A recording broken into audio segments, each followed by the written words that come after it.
হরে কৃষ্ণ কৃষ্ণ কৃষ্ণ হরে হরে। তো ভক্তবৃন্দগণ, আজকের ভিডিওটি রয়েছে আজ 7 জানুয়ারি রবিবার, রয়েছে আজ সফলা একাদশী ব্রত কথা। অবশ্যই সকল ভক্তবিন্দুদের কাছে এটাই অনুরোধ যে অবশ্যই যদি আপনারা শুদ্ধ ভালোবাসা ভক্তি সহকারে যদি এই সফলা একাদশীর ব্রতটি যদি আপনি পালন করে থাকেন, তাহলে দিনে যতবার শুনবেন এই ব্রত কথাটি ততবার আপনারই কৃপা হবে। তো অবশ্যই দিনে একটি বার হলেও সফলা একাদশীর ব্রত কথাটি অবশ্যই ভক্তি ভালোবাসা শ্রদ্ধা দিয়ে সর্বদা শ্রীকৃষ্ণ এবং শ্রী বিষ্ণুকে স্মরণে রেখে এই সফলা একাদশীর ব্রত কথাটি অবশ্যই শ্রবণ করবেন। কারণ বছরের প্রথম একাদশী হতে চলেছে এই সফলা একাদশীর ব্রত কথা। অবশ্যই আজ 7 জানুয়ারি 2024 রবিবার। সকলেই কৃষ্ণ ভক্তরা এই একাদশীটি অবশ্যই পালন করেছেন। অবশ্যই তাদের কাছে একটাই অনুরোধ যে অবশ্যই কমেন্ট বক্সে ভক্তি ভালোবাসা শ্রদ্ধা দিয়ে জয় শ্রীকৃষ্ণ রাধে রাধে অবশ্যই লিখে জানাবেন, এবং চ্যানেলে নতুন হয়ে থাকলে দয়া করে চ্যানেলটিকে সাবস্ক্রাইব করে দেবেন এই মতো ভিডিও পাওয়ার জন্য। আজ রয়েছে সফলা একাদশীর ব্রত কথা। আজ 7 জানুয়ারি 2024 রবিবার। আজ পারণের সময় রয়েছে 8 জানুয়ারি 2024 সোমবার সকাল 6:36 থেকে 9:57 মধ্যে আপনাদেরকে অবশ্যই এই সফলা একাদশীর পালনটি করে নিতে হবে, তবেই ব্রতের পূর্ণ ফলাফল আপনারা পেয়ে যাবেন। তো অবশ্যই ভিডিওটি সম্পূর্ণ দেখার চেষ্টা করবেন মনোযোগ ভক্তি ভালোবাসা শ্রদ্ধা দিয়ে। এই ব্রত কথা শ্রবণের ফলে যদি আপনি দিনে একটিবার এই সফলা একাদশী ব্রত কথাটি শ্রবণ করেন, তাহলে আপনার কোটি কোটি পাপ থেকে মুক্তির উপায় শ্রীকৃষ্ণে তার ভক্তদের বলেছে। আজ সফলা একাদশী, যে ভক্ত কৃষ্ণ ঠাকুরকে স্মরণ করে এই সফলা একাদশী ব্রত কথা শ্রবণ করবে, তার অবশ্যই সকল মনস্কামনা খুব তাড়াতাড়ি পূরণ হবে।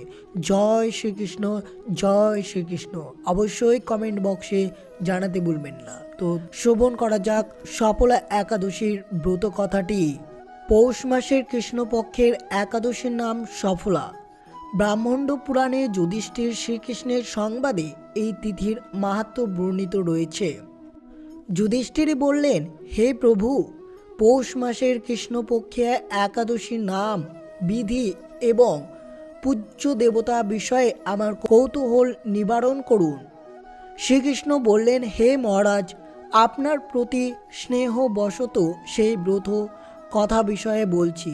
এই ব্রত আমাকে যেরকম সন্তুষ্ট করে, বহু দান দক্ষিণা যুক্ত যজ্ঞাদি দ্বারা আমি সেই রকম সন্তুষ্ট হই না।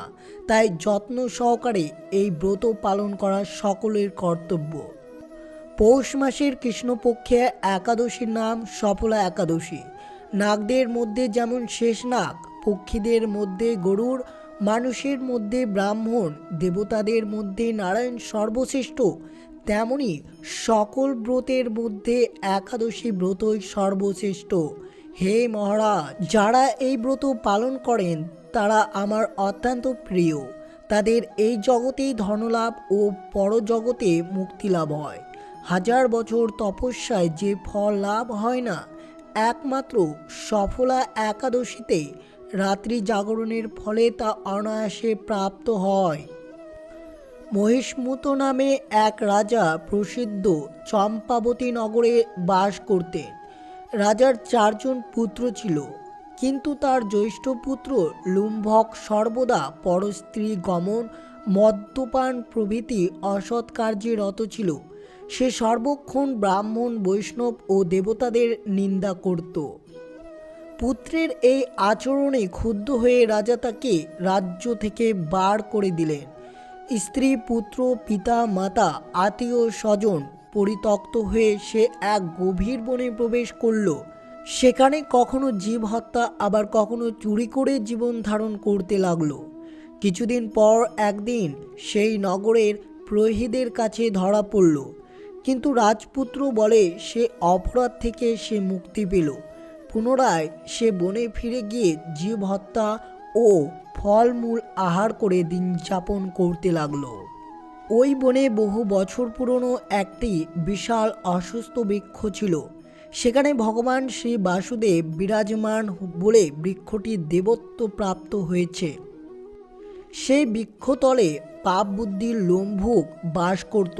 বহুদিন পর তার পূর্বজন্মের কোনো পুণ্য ফল সে পৌষ মাসের দশমী দিনে কেবল ফল আহারে দিন অতিবাহিত করল। কিন্তু রাত্রিতে অসহ্য শীতের প্রকোপে সে মৃত প্রায় হয়ে রাত্রি যাপন করল। পরদিন সূর্যোদয় হলেও সে অচেতন হয়ে পড়ে রইল। দুপুরের দিকে তার চেতনা ফিরল। ক্ষুধা নিবারণের জন্য সে অতি কষ্টে কিছু ফল সংগ্রহ করল। এরপর সে বৃক্ষতলে এসে পুনরায় বিশ্রাম করতে থাকল। রাত্রিতে খাদ্যভাবে সে দুর্বল হয়ে পড়ল। সে প্রাণ রক্ষার্থে ঈশ্বরের উদ্দেশ্যে ফলগুলো, হে ভগবান আমার কি গতি হবে বলে অশ্রুপাত করতে করতে সে বৃক্ষমূলে, হে লক্ষ্মীপতি নারায়ণ আপনি প্রসন্ন হন বলে নিবেদন করল। এইভাবে সে অনাহারে ও অনিদ্রায় সে রাত্রি যাপন করল। ভগবান নারায়ণ সে পাপী লোমভুকের রাত্রি জাগরণকে একাদশীর জাগরণ এবং ফল অর্পণকে পুজো বলে গ্রহণ করলেন। এইভাবে অজ্ঞাতসারে লোমভুকের সফলা একাদশী ব্রত পালন হয়ে গেল। প্রাতকালে আকাশে দৈববাণী হলো, হে পুত্র তুমি সফলা ব্রতের পুণ্যপ্রভাব রাজ্যপ্রাপ্ত হবে। সেই দৈববাণী শোনা মাত্রই লোমভুক দিব্যরূপে লাভ করল। তার পাপ বুদ্ধি দূর হলো। সে পুনরায় নিকট রাজ্য লাভ করল। স্ত্রী পুত্র সহ কিছুকাল রাজ্য সুখ ভোগের পর পুত্রের উপর রাজ্যের ভার দিয়ে সে সন্ন্যাস আশ্রম গ্রহণ করল। অবশেষে মৃত্যুকালে সে অশোক অভয় ভগবানের কাছে ফিরে গেল। হে মহারাজ, এইভাবে সফলা একাদশী যিনি পালন করেন তিনি জাগতিক সুখ ও পরে মুক্তি লাভ করেন। এই ব্রতে যারা শ্রদ্ধাশীল তারাই ধন্য, তাদের জন্ম সার্থক, এতে কোনো সন্দেহ নেই।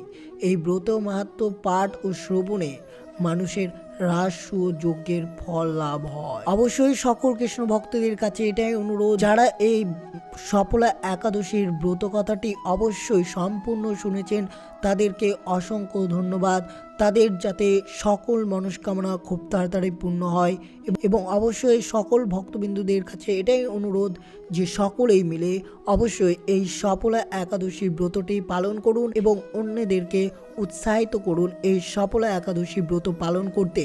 যদিও বা তারা যদি না করে তারা অবশ্যই করবে, কারণ এই একাদশী হচ্ছে হিন্দু ধর্মের পবিত্র একটি একাদশী। কৃষ্ণ তার ভক্তদের পাপ পুণ্য করার জন্য এই একাদশী ব্রত পালনের কথা বলেছেন।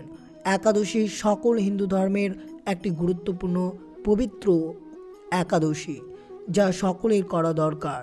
অবশ্যই সকলেই কৃষ্ণ ভক্ত এবং সকল ভক্তদের কাছে অনুরোধ যে অবশ্যই কৃষ্ণ ঠাকুরের পুজো করবেন, ভালোবেসে শ্রদ্ধা এবং অঞ্জলি দিয়ে অবশ্যই আপনি সর্বদা স্মরণ করবেন কৃষ্ণ ঠাকুরের নাম এবং অবশ্যই এই ব্রত কথাটি পারলে অবশ্যই শ্রবণ করবেন, আর যদি পারেন অবশ্যই পাঠ করবেন ভক্তি ভালোবাসা শ্রদ্ধা দিয়ে। কেউ যদি একাদশী ব্রতে শুধু উপবাস করে তাতে বহু ফল পাওয়া যায়। শুদ্ধ ভক্তরা এই দিনে একাদশ ইন্দ্রিয়কে শ্রীকৃষ্ণের সমর্পণ করুন। একাদশীতে শস্য মধ্যে সমস্ত পাপ অবস্থান করে, তাই একাদশীর দিন চাল ডাল আটা ময়দা সুজি সরিষা আদি জাতীয় খাদ্যদ্রব্য একাদশীর দিনে বর্জন করা উচিত। নির্জলা উপবাসে অসমর্থ ব্যক্তি জল দুধ ফল মূল এমনকি আলু পেঁপে কলা ঘিয়ে বা বাদাম তেল অথবা সূর্যমুখীর তেলে রান্না অনুকল্প প্রসাদ রূপে গ্রহণ করতে পারেন।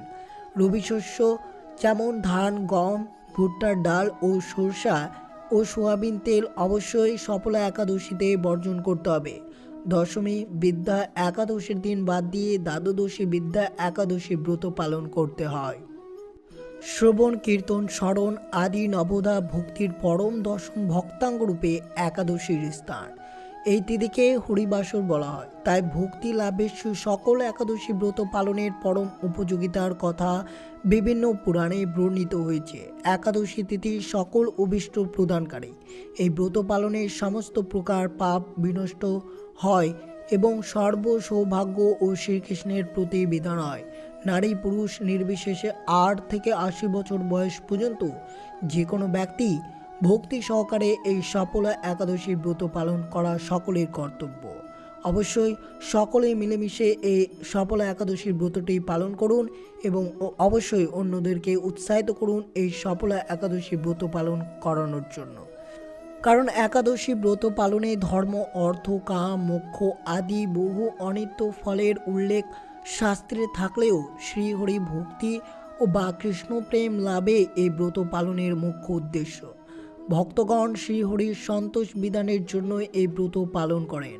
পদ্মপুরাণ, ব্রহ্মবৈবর্ত পুরাণ, বরাহ পুরাণ, স্কন্দ পুরাণ ও বৈষ্ণব স্মৃতিরাজ, শ্রীহরি ভক্তিবিলাস আদি গ্রন্থে এই সকল বর্ণিত রয়েছে। অবশ্যই যারা সফলা একাদশী ব্রত পালন করেছেন তারা অবশ্যই ব্রত কথাটি দিনে একটিবার হলেও শ্রবণ করবেন, যত পারবেন রাত্রি জাগরণ করবেন এবং সর্বদা কৃষ্ণ নাম স্মরণ করবেন এবং শ্রীমদ্ ভগবদ গীতা অবশ্যই পাঠ করবেন। তো এই ছিল ভিডিওটি ভালো লাগলো অবশ্যই চ্যানেলটিকে সাবস্ক্রাইব করবেন, লাইক করবেন, কমেন্টে ভক্তি ভালোবাসা শ্রদ্ধা দিয়ে জয় শ্রীকৃষ্ণের জয় লিখে দিতে ভুলবেন না এবং ভিডিওটি আপনার বন্ধু বা আত্মীয়দের সাথে এবং ভক্তদের সাথে অবশ্যই শেয়ার করে দিতে ভুলবেন না। সকলেই ভালো থাকবেন, সুস্থ থাকবেন, সতর্ক থাকবেন। জয় শ্রীকৃষ্ণ। রাধে রাধে।